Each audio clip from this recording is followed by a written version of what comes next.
Sir ರೈತರು ಚೆನ್ನಾಗಿರಬೇಕು ಅಂದರೆ ಅವ್ರು ಬೆಳೆದಿರೋ ಬೆಳೆ ಚೆನ್ನಾಗಿರಬೇಕು ಅಂದರೆ ಫಸ್ಟ್ ಸುತ್ತಮುತ್ತ ಫೆನ್ಸಿಂಗ್ ಇರಬೇಕು. ಯಾಕೆಂದರೆ ಹೊರಗಡೆಯಿಂದ ನಾನಾ ರೀತಿ ಪ್ರಾಣಿಗಳು ಬಂದೇ ಬರುತ್ತಲ್ಲ, ನಿಮಗೂ ಅದು ಗೊತ್ತಿರ್ಬೋದಲ್ಲ. ಅದಕ್ಕೋಸ್ಕರ ಫೆನ್ಸಿಂಗ್ ಮಾಡಬೇಕು ಅಂದರೆ ನಮ್ಮಂಥವ್ರನ್ನ ಕರೆಸಿ ಫೆನ್ಸಿಂಗ್ ವರ್ಕ್ ಮಾಡಿಸಿ. ನೋಡಿ ಆ ಬೌಂಡ್ರಿಯಿಂದ ಈ ಬೌಂಡ್ರಿವರೆಗೂ ಹೋಗುತ್ತೆ ಇದು. ನೋಡಿ ಅಲ್ಲಿ ಟ್ರಕ್ಗಳು ನಿಂತಿದೆಯಲ್ಲ, ಟ್ರಕ್ ಇರೋವರೆಗೂ ಇದೆಲ್ಲ ಫುಲ್ ಫೆನ್ಸಿಂಗ್ ನಮ್ಮದೇ ಸರ್.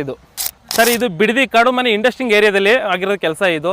ಒಂದು ಎಕ್ಸಾಂಪಲ್, ಏನಾದರೂ ಈ ಕಡೆ ಯಾರಾದರೂ ಬಂದು ನೋಡಿ ವಿಸಿಟ್ ಮಾಡಿ ಸರ್.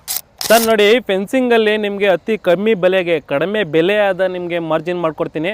ಕೆಲಸ ಕೂಡ ಹಂಗೆ ಮಾಡ್ತೀನಿ ಸರ್. ಯಾವುದಾವುದೋ ವೀಡಿಯೋಗಳನ್ನು ಶೇರ್ ಮಾಡ್ತೀರಾ, ರೈತರಿಗೋಸ್ಕರ ಈ ವಿಡಿಯೋವನ್ನು ಮಾಡ್ತಿದ್ದೀವಿ. ಎಲ್ಲರಿಗೂ ವಿಡಿಯೋ ಶೇರ್ ಮಾಡಿ, ರೈತರಿಗಾಗಿ ಸಪೋರ್ಟ್ ಮಾಡಿ ಸರ್. ಈಗ ನೋಡಿ, ಈಗ ಲಕ್ಷಾಂತರ ರೂಪಾಯಿ ಕೋಟ್ಯಾಂತರ ರೂಪಾಯಿ ಕೊಟ್ಟು ಜಮೀನು ತೊಗೊಂಡಿರ್ತಾರೆ. ಈಗ ಆ ಕಡೆಯವರು ಈ ಕಡೆ ಆಗಿರಲ್ಲ, ಈ ಕಡೆಯವರು ಆ ಕಡೆ ಆಗಿರಲ್ಲ, ಹೊಂದಾಣಿಕೆ ಇರೋದಿಲ್ಲ. ಈ ಹೊಂದಾಣಿಕೆಯಲ್ಲಿ ಒಂದು ಫೆನ್ಸಿಂಗ್ ಅಂತ ಮಾಡಿಸ್ಬಿಟ್ರೆ, ಒಂದು ಅದ್ಬಸ್ ಮಾಡಿಸ್ಬಿಟ್ರೆ, ಫೆನ್ಸಿಂಗ್ ಅಂತ ಮಾಡಿಸಿದ್ಮೇಲೆ ಮುಂದೆ ಫ್ಯೂಚರ್ಗೂ ಮಕ್ಕಳಿಗೆ ಆಗಲಿ ಮೊಮ್ಮಕ್ಕಳಿಗೆ ಆಗಲಿ ಒಂದೊಳ್ಳೆ ಫ್ಯೂಚರ್ ಇರುತ್ತೆ. ನಾಳೆ ದಿನ ಇವ್ರು ಬಂದು ತೊಂದರೆ ಇವ್ರಿಗೆ ಮಾಡಲ್ಲ, ಇವ್ರು ಬಂದು ಇವ್ರಿಗೆ ತೊಂದರೆ ಮಾಡಲ್ಲ. ಆಮೇಲೆ ಒಂದು ಬೆಳೆಲೇ ಆಗಲಿ, ಬೆಳೆನೂ ಕೂಡ ಒಂದು ಒಳ್ಳೆ ಬೆಳೆ ಬೆಳಿಬೋದು.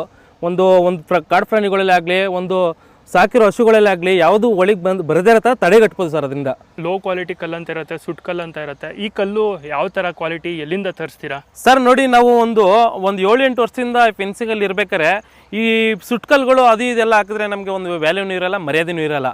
ನೋಡಿ, ಸುಟ್ಕಲ್ಲು ಅಂದರೆ ಕೆಲಸ ಮಾಡ್ತಿದ್ದಂಗೆ ಹೊಡೆದ್ರೇನೆ ಮುರಿದೋಗ್ಬಿಡುತ್ತೆ. ಅದ್ರಲ್ಲಿ ಹಸಿಕಲ್ಲು ಏನು ಅಂದರೆ ನೋಡಿ, ಈ ಥರ ಸ್ಟ್ಯಾಂಡರ್ಡ್ ಬರುತ್ತೆ. ಸುಟ್ಕಲ್ಲಲ್ಲಿ ಬ್ಲ್ಯಾಕ್ ಬರುತ್ತೆ. ಈ ಹಸಿಗಳೆಲ್ಲ ವೈಟು ಮತ್ತು ಸ್ವಲ್ಪ ಬ್ಲೂ ಕಲರ್ ಆಗಿ ಬರುತ್ತೆ. ಓಕೆ, ಈ ಕಲ್ಲು ಯಾವುದು ಕಲ್ಲಿದು ಸರ್? ಇದು ಬಂದು ಮುಳುಬಾಗಿಲು ಕಲ್ಲು ಸರ್. ಇದು ಮುಳುಬಾಗಿಲು ಕೋಲಾರ ಅಂತಾರಲ್ಲ, ಅಲ್ಲಿಂದ ಬರೋದು ಕಲ್ಲು. ಅಂದರೆ ಪ್ರತಿ ಕಲ್ಲಲ್ಲಿ ಅಂದರೆ ಸುಟ್ಕಲ್ಲು ಹಸಿಕಲ್ಲು ಎರಡೇ ಡಿಫ್ರೆನ್ಸ್ ಸರ್ ಬರೋದು. ಎಲ್ಲಿಂದ ಬಂದರೂ ಪರವಾಗಿಲ್ಲ ಅದು, ಆದರೆ ಕಲ್ಲಲ್ಲಿ ವೇರಿಯೇಷನ್ ನೋಡ್ಬೇಕಷ್ಟೇ ಸರ್. ಅದು ಪ್ರತಿಯೊಂದು ಕಲ್ಲು ಕೂಡ 6 ಇಂಚ್ ಬಂದೇ ಬರುತ್ತೆ, ಇದು 4 ಇಂಚ್ ಬಂದೇ ಬರುತ್ತೆ. ಈಗ ನಿಮಗೆ 6 ಇಂಚು 4 ಇಂಚು ಅಂದ್ಬಿಟ್ಟು 3.5 ಇಂಚ್ ಕೊಡೋದು, 5.5 ಇಂಚ್ ಕೊಡೋದು ಆ ಥರ ಎಲ್ಲ ಇರೋಲ್ಲ ಸರ್. ನಿಮ್ಮ ಕಣ್ಮುಂದೆ ಏನಾದರೂ ಆ ಥರ ಬಂದರೆ ನೀವು ತೆಗ್ದು ಸೈಡ್ಗೆ ಹಾಕ್ಸಿ, ನಾನು ಅದು ವಾಪಸ್ ರಿಜೆಕ್ಟ್ ಮಾಡ್ತೀನಿ ಸರ್. ಕಲ್ಲಲ್ಲಿ 6 ಅಡಿ ಕಲ್ಲು ಇದೆ, ಇದು 7 ಅಡಿ ಕಲ್ಲು, 8 ಅಡಿ ಕಲ್ಲು ಕೂಡ ಇದೆ. ಒಂದು 9 ಅಡಿ ಕಲ್ಲು 10 ಅಡಿ ಕಲ್ಲು ಸಿಗುತ್ತೆ, ಆದರೆ ಅದು ಜಾಸ್ತಿ ಹೊರಗಡೆ ಹೋಗಲ್ಲ. ತುಂಬ ಲೆಂತಿರೋದ್ರಿಂದ ಲಾರಿಯಲ್ಲಿ ಹೋಗ್ತದೆ, ಹಿಂಗೆ ಕಟ್ಟಾಗುತ್ತೆ ಅದು. ಅದಕ್ಕೋಸ್ಕರ ಲಾಸ್ಟ್ ಮ್ಯಾಕ್ಸಿಮಮ್ ಬಂದರೆ 7 ಅಡಿ 8 ಅಡಿ 6 ಅಡಿ ಅಷ್ಟೇ ಸರ್ ಡಿಸ್ಟೆನ್ಸ್. ಸರ್, ಈಗ 6 ಲೈನ್ ತಂತಿ ಹಾಕಿದ್ದೀರಾ? ಹೌದು. ಎಲ್ಲ ಕಡೆ ಬರೀ 3 ಲೈನು 4 ಲೈನ್ ತಂತಿ ಅಷ್ಟೇ ಹಾಕ್ತಾರೆ. ಯಾಕೋಸ್ಕರ 6 ಲೈನ್ ಹಾಕಿರೋದು ನೀವು ಸರ್? ತಂತಿ ನೋಡಿ, ಇವಾಗ 6 ಲೈನ್ ಹಾಕಿದ್ದೀವಿ. 6 ಲೈನಲ್ಲಿ ಹೇಗೆ ಅಂದರೆ ಕೆಳಗಡೆಯಿಂದ ಅರ್ಧ ಅಡಿ 3 ಲೈನ್ ಹಾಕಿದ್ದೀವಿ, ಮತ್ತು ಅದ್ರ ಮೇಲೆಗಡೆ 3 ಲೈನ್ ಹಾಕಿದ್ದೀವಿ. ಏಕೆ ಕೆಳಗಡೆ ಅರ್ಧ ಅಡಿ 3 ಲೈನ್ ಹಾಕಿದ್ದೀವಿ ಅಂದರೆ ಕಾಡು ಪ್ರಾಣಿಗಳು ಜಾಸ್ತಿ ಕೆಳಗಡೆನೇ ಹೋಗೋ ಸಾಧ್ಯತೆ ಜಾಸ್ತಿ, ಮೇಲ್ಗಡೆ ಏನು ಜಾಸ್ತಿ ಬರಲ್ಲ. ಅದಕ್ಕೋಸ್ಕರ ಸ್ವಲ್ಪ ಕೆಳಗಡೆ ತಗೊಂಡು ಅದ್ರ ಮೇಲ್ಗಡೆ ಸ್ಟೆಪ್ ಸ್ವಲ್ಪ ಜಾಸ್ತಿ ಹೈಟ್ ಆಗುತ್ತೆ. ಏನಾದರೂ ಕಸ್ಟಮರು ನಮಗೆ ಮ್ಯಾಕ್ಸಿಮಮ್ ಫೆನ್ಸಿಂಗಲ್ಲಿ ಬರೋದೇ 6 ಲೈನು. ಏನಾದರೂ ಜಾಸ್ತಿ ಬೇಕು ಅಂದರೆ ಅವ್ರು ಎಕ್ಸ್ಟೆಂಡ್ ಮಾಡಿದ್ರೆ ನಾನು 7 ಲೈನ್ ಆಗ್ಬದಲಿ 8 ಲೈನ್ ಆಗಲಿ 10 ಲೈನ್ ಆಗಲಿ ಹಾಕ್ಕೊಡ್ತೀನಿ ಸರ್. ಈಗ ನೀವು ಯಾವ ಥರ ವರ್ಕ್ ಮಾಡ್ತೀರಾ ಸರ್? ನಮ್ಮಲ್ಲಿ ಒಂದು ಚೈನ್ ಲಿಂಕ್ ಆಗಿರ್ಬೋದು, ಇಲ್ಲ ಮುಳ್ತಂತಿ ಆಗಿರ್ಬೋದು, ಮತ್ತು ನಾಟೆಡ್ ಫೆನ್ಸ್ ಆಗಿರ್ಬೋದು, ಇಷ್ಟು ಮಾಡ್ತೀವಿ ಸರ್. ಈಗ ಒಂದಷ್ಟು ದಿನ ಆದಮೇಲೆ, ಒಂದು 6 ತಿಂಗಳು 1 ವರ್ಷ ಆದಮೇಲೆ ಜೋಗ್ ಬೀಳೋದಾಗಿರ್ಬೋದು, ಉಂಟೋಗಿರೋದಾಗಿರ್ಬೋದು, ಈ ಥರವೆಲ್ಲ ಆಗುತ್ತೆ. ನೀವು ಎಷ್ಟು ವರ್ಷದ ತನಕ ಆಮೇಲೆ ಯಾವ ಇದಕ್ಕೆ ನೀವು ಸರ್ವಿಸ್ಗಳು ಕೊಡ್ತೀರಾ ಸರ್? ನೋಡಿ, ನಮ್ಮ ಗ್ಯಾಪ್ ಒಂದು 6 ಅಡಿಯಿಂದ 6 ಅಡಿ ಇರೋದ್ರಿಂದ ನಿಮಗೆ ಒಂದು 5 ವರ್ಷ ಸರ್ವಿಸ್ ಕೊಡ್ತೀವಿ.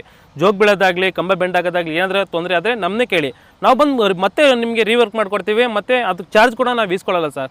ಸರ್, ಈಗ ಒಬ್ಬರು ಮೈಸೂರಲ್ಲಿ ಇರ್ತಾರೆ, ಬೆಂಗಳೂರಲ್ಲಿ ಇರ್ತಾರೆ, ಮತ್ತು ಬೇರೆ ಊರಲ್ಲಿ ಇರ್ತಾರೆ, ಅವರು ಕೂಡ ಕಾಲ್ ಮಾಡಿ ನೀವು ಅವ್ರಿಗೂ ಕೂಡ ಸರ್ವಿಸ್ ಮಾಡಿಕೊಡ್ತೀರಾ ಸರ್? ಕಸ್ಟಮರು ಎಲ್ಲೇ ಇರಲಿ ಸರ್, ಎಲ್ಲೇ ಇರಲಿ, ಕೆಲಸ ಎಲ್ಲೇ ಮಾಡ್ತಿರಲಿ, ಅವ್ರ ಜಮೀನು ಹತ್ರ ಬರಲಿಲ್ಲ ಅಂದರೂ ಪರವಾಗಿಲ್ಲ. ಈ ಫೆನ್ಸಿಂಗ್ ನಡೆಯೋ ಜಾಗದಲ್ಲಿ ಒಂದು ದಿವಸ ಬಂದು ಮಾರ್ಕಿಂಗ್ ಕಲ್ ತೋರಿಸ್ಬಿಟ್ಟು ಹೊಂಟ್ರೆ ಮತ್ತೆ ಫುಲ್ ಕೆಲಸ ಎಲ್ಲ ಮುಗ್ದಾದ್ಮೇಲೆ ಬಂದರೂ ಸಾಕು ಸರ್. ಅವ್ರು ಹೇಗೆ ತೋರಿಸ್ತಾರೋ ಹಾಗೆ ಮಾಡಿತೀವಿ. ಲಾಸ್ಟ್ಗೆ ಬಂದು ಕಲ್ಲೆಲ್ಲ ನೋಡಿಕೊಂಡು ಆಮೇಲೆ ಪೇಮೆಂಟ್ ಮಾಡಿದ್ರು ಪರವಾಗಿಲ್ಲ ಸರ್. ನೋಡಿ, ಫೆನ್ಸಿಂಗಲ್ಲಿ ನಿಮಗೆ ಅತಿ ಕಡಿಮೆ ಬೆಲೆಯಾದ ನಿಮಗೆ ಮಾರ್ಜಿನ್ ಮಾಡಿಕೊಡ್ತೀನಿ. ಕೆಲಸ ಕೂಡ ಹಂಗೆ ಮಾಡ್ತೀನಿ. ನೀವು ಯಾವ ಊರಿಂದ ಕರೆ ಮಾಡ್ತೀರಾ ಹೇಳಿ, ಅದೇ ಊರ ಪಕ್ಕದಿಂದನೇ ನಿಮಗೆ ನಮ್ಮ ವರ್ಕ್ ಬಗ್ಗೆ ನಿಮ್ಗೆ ತೋರಿಸ್ತೀವಿ. ಯಾಕಂದರೆ ಸುಮಾರು ಕಡೆ ಎಲ್ಲ ವರ್ಕ್ ಮಾಡಿದ್ದೀವಿ. ಅದು ನಿಮ್ಮ ಯಾವ ಊರು ಇರ್ತದೋ ಆ ಊರಲ್ಲಿ ಆಗಲಿ, ಇಲ್ಲ ಪಕ್ಕದ ಊರುಗಳಲ್ಲೇ ಆಗಲಿ, ಕೆಲಸ ಎಲ್ಲಿರುತ್ತೆ ಅಲ್ಲೇ ಬಂದು ಹಿಂಗೆ ತೋರಿಸ್ತೀವಿ. ಈಗ ನೀವು ಈ ಸರ್ವಿಸನ್ನು ಎಲ್ಲೆಲ್ಲೆಲ್ಲ ಕೊಡ್ತೀರಾ sir? Service all over Karnataka ಮಾಡ್ತೀವಿ ಸರ್. ಕಸ್ಟಮರ್ ಇರಲೇಬೇಕಂತ ಏನಿಲ್ಲ, ಒಂದು ಸತಿ ಬಂದು ಮಾರ್ಕಿಂಗ್ ತೋರಿಸ್ಬಿಟ್ಟು ಮತ್ತೆ ಹೊರಟ್ರೆ ಈ ಲಾಸ್ಟು ಈಗ ಕಲ್ಲಾಗಿರ್ಬೋದು, ತಂತಿ ಆಗಿರ್ಬೋದು, ಟ್ರಾನ್ಸ್ಪೋರ್ಟೇಷನ್ ಆಗಿರ್ಬೋದು, ಹುಡುಗರು ಊಟ ತಿಂಡಿ ಆಗಿರ್ಬೋದು, ರೂಮ್ಸ್ ಆಗಿರ್ಬೋದು, ಪ್ರತಿಯೊಂದು ಕೂಡ ನಮ್ಮದೇ ಆಗಿರುತ್ತೆ. ನಿಮಗೆ ಲಾಸ್ಟು ನಿಮಗೆ ಕೆಲಸ ಎಲ್ಲ ಮುಗಿದಾದ್ಮೇಲೆ ಬಂದು ನೀವು ಲ್ಯಾಂಡ್ ನೋಡಿದ್ರೆ ಸಾಕು ಸರ್. ಲ್ಯಾಂಡ್ ನೋಡಿ ಪೇಮೆಂಟ್ ಮಾಡಿದ್ರೆ ಸಾಕು. ಈಗ ಪೇಮೆಂಟಲ್ಲಿ ಯಾವ ಥರ ಅಂದರೆ 3 ಸಲ ಪೇಮೆಂಟ್ ಇರುತ್ತೆ. ಒಂದು ಕಲ್ಲು ಬಂದಾಗ ಒಂದು ಪೇಮೆಂಟು, ತಂತಿ ಬಂದಾಗ ಒಂದು ಪೇಮೆಂಟು, ಲಾಸ್ಟು ಲೇಬರ್ ಒಂದು ಪೇಮೆಂಟ್ ಇರುತ್ತೆ ಸರ್. ಇವಾಗ ಏನು ನೀವು ನೋಡ್ತಿರ್ಬೋದು, ಇದು 25 ಎಕರೆ ಫ್ಲ್ಯಾಟ್, ಇದು ಬಿಡದಿ ಇಂಡಸ್ಟ್ರಿಯಲ್ ಏರಿಯಾ ಕಾಡು ಮನೆ ಹತ್ರ ಇರೋದೇ ಈ ವರ್ಕ್. ಇದು ನೋಡಿ ಇವಾಗ ನೀವೇನು ನೋಡ್ತಿರ್ಬೋದು ಇದೆಲ್ಲ ಫುಲ್ ಕಂಪ್ಲೀಟ್ ಆಗಿದೆ. ಇವಾಗ ಆ ಕಡೆ ಟ್ರಕ್ಗಳು ಇದೆಯಲ್ಲ, ಟ್ರಕ್ ಹತ್ರನೇ ಕೆಲಸ ಸ್ಟಾರ್ಟ್ ಆಗ್ತಿದೆ. ಈಗ 5 ನಿಮಿಷಕ್ಕೆ ಅಲ್ಲಿ ಹೋಗ್ತೀವಿ, ಅಲ್ಲೂ ಕೂಡ ನಿಮಗೆ ತೋರಿಸ್ತೀವಿ ಸರ್. ಅವಾಗಲೇ ನಿಮ್ಗೆ ಹೇಳಿದ್ವಲ್ಲ ಅದೇ ವರ್ಕಿಂಗು, ಮುಂದೆ ಹೋಗಿ ನೋಡೋಣ ಅಂತ. ನೋಡಿ ಇದೇ ವರ್ಕಿಂಗು, ಇಲ್ಲಿ ಕೂಡ ನಡೀತಿದೆ, ಅದಕ್ಕೆಲ್ಲ ಕಂಪ್ಲೀಟ್ ಆಗಿದೆ. ಇವಾಗ ಮಾಡ್ತಿದ್ದಾರೆ ಇಲ್ಲಿ.